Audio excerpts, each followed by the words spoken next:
വിജീഷ്, ഈ ഉക്രൈൻ്റെ സമാധാന ചർച്ചകൾ നടക്കുകയാണല്ലോ, റഷ്യ ഉക്രൈൻ. അപ്പോൾ ഈ പറഞ്ഞതുപോലെ ഈ ട്രംപും ഒരു ജർമ്മൻ ചാൻസലറും തമ്മിലുള്ള ഒരു പ്രശ്നത്തെ സംബന്ധിച്ച് ചില വാർത്തകളൊക്കെ വരുന്നുണ്ട്.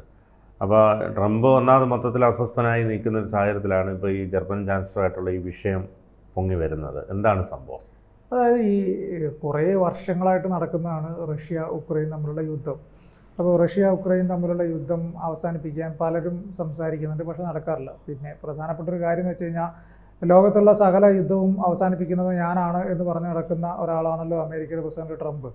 അപ്പോൾ ട്രംപ് ഇന്ത്യയും പാകിസ്ഥാനും തമ്മിലുള്ള യുദ്ധം പോലും ഞാൻ ഇടപെട്ടാണ് അവസാനിപ്പിച്ചത് എന്ന അവകാശവാദം ഉന്നയിക്കുന്നതാണ്. അതിന് വലിയ നാണോ മാനോ ഒന്നുമില്ല അയാൾക്ക് ഈ മാസത്തിലോരോ യുദ്ധം അവസാനിപ്പിച്ചിട്ട് വേണം ഈ സമാധാനത്തിനുള്ള നോബൽ സമ്മാനം ലഭിക്കാൻ എന്നുള്ളതാണ് അദ്ദേഹത്തിൻ്റെ പ്രധാനപ്പെട്ട തീരുമാനം. അപ്പോൾ ഈ കഴിഞ്ഞ ദിവസം അലാസ്കയിൽ വെച്ചിട്ട് പുടിനെ കണ്ട സമയത്തും ഈ യുക്രൈനുമായിട്ടുള്ള പ്രശ്നങ്ങൾ അവസാനിപ്പിക്കാനുള്ള തീരുമാനങ്ങൾ എന്താണ്, എങ്ങനെയാണ് എന്നൊക്കെ ചോദിച്ച സമയത്ത് പുടിനാണെങ്കിൽ ഇന്ത്യയുമായിട്ടുള്ള നിങ്ങളുടെ വ്യാപാര ബന്ധത്തിലുള്ള തീരുവയുടെ തർക്കങ്ങൾ ആദ്യം പരിഹരിക്കുക, അതിനുശേഷം ബാക്കി കാര്യങ്ങൾ നോക്കാം എന്നുള്ളൊരു നിലപാടാണ് സ്വീകരിച്ചത്. സ്വാഭാവികമായിട്ടും അദ്ദേഹത്തിന് ഈ റഷ്യ ഉക്രൈൻ യുദ്ധം എങ്ങനെ അവസാനിപ്പിക്കും എന്നതിനെക്കുറിച്ച് കൃത്യമായിട്ടുള്ള ഒരു ധാരണയില്ല എന്നുള്ളതാണ് വസ്തുത. അതേസമയം ഇത് അവസാനിപ്പിക്കാൻ വേണ്ടി അദ്ദേഹം പലരുമായിട്ടും ചർച്ചകൾ നടത്തുന്നുണ്ട് എന്നുള്ള വാർത്തകൾ ഈ വൈറ്റ് ഹൗസാണ് പുറത്തു വിടുന്നത്. അപ്പോൾ കഴിഞ്ഞ ദിവസം വൈറ്റ് ഹൗസിൽ വെച്ചിട്ട് ഈ യുക്രൈൻ റഷ്യ യുദ്ധവുമായി ബന്ധപ്പെട്ടിട്ടുള്ള ഒരു ചർച്ച ജർമ്മൻ ചാൻസലറായിട്ടുള്ള മെർസുമായിട്ട് അദ്ദേഹം ഒരു ചർച്ച നടത്തി. അപ്പോൾ ഈ വൈറ്റ് ഹൗസിൽ വെച്ച് നടന്ന ഈ ചർച്ചയുടെ ഭാഗത്ത് ഇവർ തമ്മിലൊരു അഭിപ്രായ ഭിന്നത, അതായത് ഈ രണ്ടുപേരും തമ്മിലുള്ള നിലപാടുകളിലുള്ള ഒരു വ്യത്യസ്തതയാണ്, ആ ഒരു അഭിപ്രായ ഭിന്നത ഉണ്ടായി. അതായത് വെടിനിർത്തൽ എന്ന വിഷയത്തിലാണ് ഈ അഭിപ്രായ ഭിന്നത ഉണ്ടായത് എന്നതാണ്. ഇവർക്ക് രണ്ടുപേർക്കും വ്യത്യസ്ത നിലപാടുകൾ ഉണ്ടായി എന്നുള്ളതാണ് പറയപ്പെടുന്നത്. അതിൽ നമുക്ക് ആദ്യം ഈ ട്രംപിൻ്റെ നിലപാട്, വെടിനിർത്തലുമായി ബന്ധപ്പെട്ടുള്ള ട്രംപിൻ്റെ നിലപാട്, വെടിനിർത്തൽ വെച്ചാൽ ഈ യുദ്ധം എങ്ങനെ അവസാനിപ്പിക്കാം എന്നതിൽ ട്രംപിൻ്റെ നിലപാട് എന്താണെന്ന് പരിശോധിക്കാം. അദ്ദേഹം പറഞ്ഞ കാര്യം, ചർച്ചകൾക്ക് മുൻകൈ എടുത്തുകൊണ്ട് ട്രംപ് പറഞ്ഞു, നാം ഇത് ശരിയായി കൈകാര്യം ചെയ്താൽ ഈ യുദ്ധം അവസാനിപ്പിക്കാൻ കഴിയും, ഇത് അവസാനിച്ചേ മതിയാകൂ. കൊല്ലപ്പെടലും യുക്രൈനിൻ്റെ അടിസ്ഥാന സൗകര്യങ്ങളുടെ നാശവും അവസാനിപ്പിക്കണം. താൻ മുമ്പ് 6 യുദ്ധങ്ങൾ വെടിനിർത്തൽ ഇല്ലാതെ തന്നെ അവസാനിപ്പിച്ചിട്ടുണ്ടെന്ന് ട്രംപ് ചൂണ്ടിക്കാട്ടി. കോങ്കോയിലെ 31 വർഷം നീണ്ട യുദ്ധവും മറ്റൊരു 35 വർഷം നീണ്ട യുദ്ധവും വെടിനിർത്തൽ ഇല്ലാതെ തന്നെ അവസാനിപ്പിക്കാൻ കഴിഞ്ഞു. വെടിനിർത്തൽ ഉണ്ടെങ്കിൽ നല്ലതാണ്, ഇല്ലെങ്കിൽ മറ്റ് പല കാര്യങ്ങളും നമുക്ക് ലഭിച്ചിട്ടുണ്ട്, അദ്ദേഹം കൂട്ടിച്ചേർത്തു. അതായത് അദ്ദേഹത്തിൻ്റെ നിലപാട് പറഞ്ഞാൽ വെടിനിർത്തൽ ഇല്ലാതെ തന്നെ യുദ്ധം അവസാനിപ്പിക്കണം എന്നുള്ളതാണ്. പിന്നെ അതിനുശേഷം 2 രാജ്യങ്ങളും തമ്മിൽ വളരെ സൗഹാർദ്ദപരമായിട്ട് മുന്നോട്ട് പോകണം എന്നാണ് അദ്ദേഹം പറയുന്നത്. ഇപ്പോൾ ഏറ്റവും അവസാനമായിട്ട് ഇറാൻ്റെ യുദ്ധം, ഇറാൻ ഇസ്രായേൽ തമ്മിലുള്ള യുദ്ധം അദ്ദേഹം അവസാനിപ്പിച്ചതും ആ രീതിയിൽ തന്നെയാണ് എന്ന് അവകാശപ്പെടുന്നുണ്ട് അദ്ദേഹം. അപ്പോൾ ഈ അദ്ദേഹത്തിൻ്റെ നിലപാടിനോട് മെർസിൻ്റെ നിലപാട് എങ്ങനെയാണെന്ന് നോക്കാം. ജർമ്മൻ ചാൻസലർ മെർസ് ട്രംപ് മുൻകൈ എടുക്കലിന് നന്ദി പറഞ്ഞു. അതായത് ഈ യുദ്ധം അവസാനിപ്പിക്കാൻ ട്രംപ് മുൻകൈ എടുക്കുന്നതിന് നന്ദി പറഞ്ഞു. എങ്കിലും അടുത്ത ഘട്ടങ്ങൾ കൂടുതൽ സങ്കീർണമാണെന്ന് അദ്ദേഹം അഭിപ്രായപ്പെട്ടു. എൻ്റെ അഭിപ്രായത്തിൽ അടുത്ത യോഗത്തിൽ തന്നെ ഒരു വെടിനിർത്തൽ വേണം, ഇല്ലെങ്കിൽ ചർച്ചകൾ വിശ്വസനീയമാവില്ല. അതിനാൽ റഷ്യക്ക് മേൽ സമ്മർദ്ദം ചെലുത്തണം, മെർസ് പറഞ്ഞു. അതായത് ഇന്ത്യയും പാകിസ്ഥാനും തമ്മിലുള്ള യുദ്ധം തന്നെ വെടിനിർത്തൽ കരാറിൻ്റെ പേരിലാണല്ലോ പലപ്പോഴും അവസാനിച്ചിട്ടുള്ളത്. അപ്പോൾ ആ വെടിനിർത്തൽ ലംഘിക്കുന്ന ഘട്ടത്തിലാണ് വീണ്ടും അങ്ങോട്ടും ഇങ്ങോട്ടും ഉള്ള ചെറിയ തോതിലുള്ള വെടിവെപ്പും കാര്യങ്ങളും ഒക്കെ ഉണ്ടാകുന്നത്.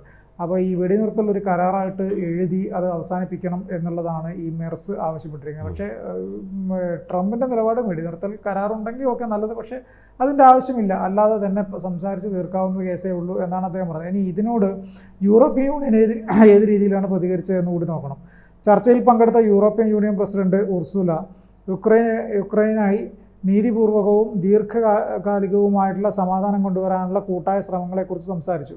കൊല്ലപ്പെടൽ അവസാനിപ്പിക്കുക എന്നതാണ് നമ്മുടെ പൊതുവായ ലക്ഷ്യം, അവർ വ്യക്തമാക്കി. റഷ്യ തട്ടിക്കൊണ്ടുപോയ ആയിരക്കണക്കിന് യുക്രൈൻ കുട്ടികളെക്കുറിച്ചുള്ള ട്രംപിൻ്റെ പരാമർശത്തെ ഉർസുല പ്രശംസിച്ചു.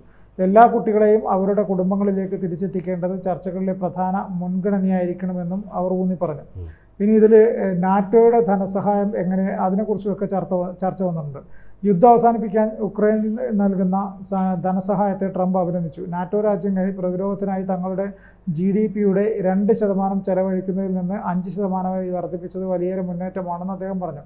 മുൻപ് നൽകാൻ മടിച്ചിരുന്ന 2% ഇപ്പോൾ പൂർണ്ണമായി നൽകുന്നുണ്ടെന്നും അതിന് നന്ദിയുണ്ടെന്നും ട്രംപ് കൂട്ടിച്ചേർത്തു. അപ്പോൾ ഇതിൽ പ്രധാനപ്പെട്ട ഒരു കാര്യം എന്ന് പറഞ്ഞു കഴിഞ്ഞാൽ, അപ്പോൾ ലോകരാജ്യങ്ങളിൽ എവിടെയൊക്കെ യുദ്ധമുണ്ടോ, ഇപ്പോൾ എനിക്ക് തോന്നുന്നു കഴിഞ്ഞ ജനുവരിയിലെങ്ങാണ്ടാണ് ട്രംപ് അധികാരത്തിൽ ഏൽക്കുന്നത്.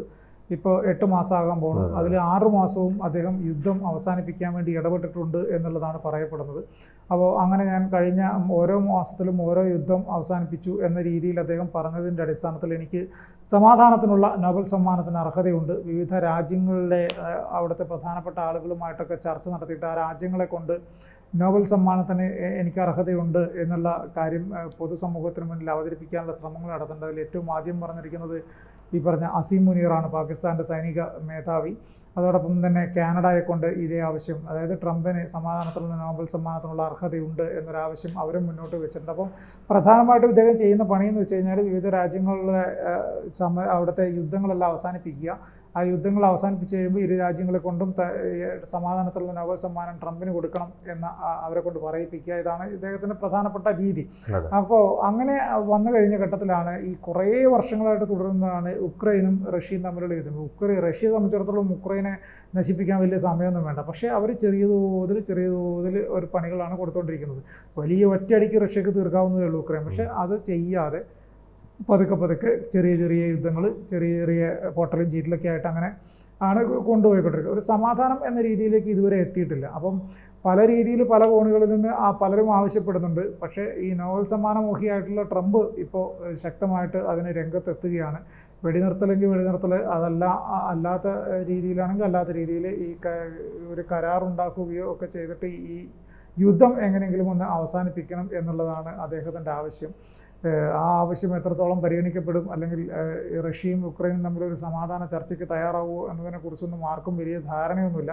അവരുടെ രീതികളൊക്കെ വ്യത്യസ്തമായ രീതിയിലാണ്. ഇപ്പം നേരത്തെ നമ്മൾ കേട്ട വാർത്തകളൊക്കെ പോലെ തന്നെ റഷ്യ ഒരു സമാന്തര സൈന്യത്തെ തന്നെ രൂപീകരിച്ചിട്ടുണ്ട്. അതായത് അവരുടെ സൈനികരല്ലാതെ സാധാരണക്കാരായ ആളുകളെ സൈന്യത്തിലേക്ക് എടുക്കുന്ന ഒരു രീതിയാണത്. അപ്പം സാധാരണക്കാരായ ആളുകളെ സൈന്യത്തിലേക്ക് എടുക്കുക, അവരെ കൊണ്ട് ഉക്രൈനെതിരെ യുദ്ധം നടത്തുക. അപ്പോൾ സ്വാഭാവികമായിട്ടും എന്തായി, റഷ്യക്ക് നാശനഷ്ടം വന്നാലും സൈനിക നഷ്ടം വരുന്നില്ല. സാധാരണ സിവിലിയനാണ് മരിക്കുന്നത്, സൈനിക നഷ്ടം വരില്ല എന്നുള്ളത് കൊണ്ട് തന്നെ ആ രീതിയിലുള്ളൊരു നീക്കം നടത്തുന്നത്. എന്തായാലും അമേരിക്ക ഇടപെട്ടുകൊണ്ട്, അല്ലെങ്കിൽ ട്രംപ് ഇടപെട്ടുകൊണ്ട് ഉക്രൈനും റഷ്യയും തമ്മിലുള്ള യുദ്ധം അവസാനിപ്പിക്കും എന്നാണ് ഇപ്പോൾ അവകാശവാദങ്ങളൊക്കെ പറയുന്നത്. അതിനുള്ള ചർച്ചകളൊക്കെയാണ് വൈറ്റ് ഹൗസിൽ നടക്കുകയും ചെയ്യുന്നത്. നമുക്ക് കാത്തിരുന്ന് കാണാം. ഇത് കുറേ വർഷങ്ങളായിട്ടുള്ള യുദ്ധമാണ്, അവസാനിക്കുമോ ഇല്ലയോ എന്നുള്ളത് നമുക്ക് കാത്തിരുന്ന് കാണാം.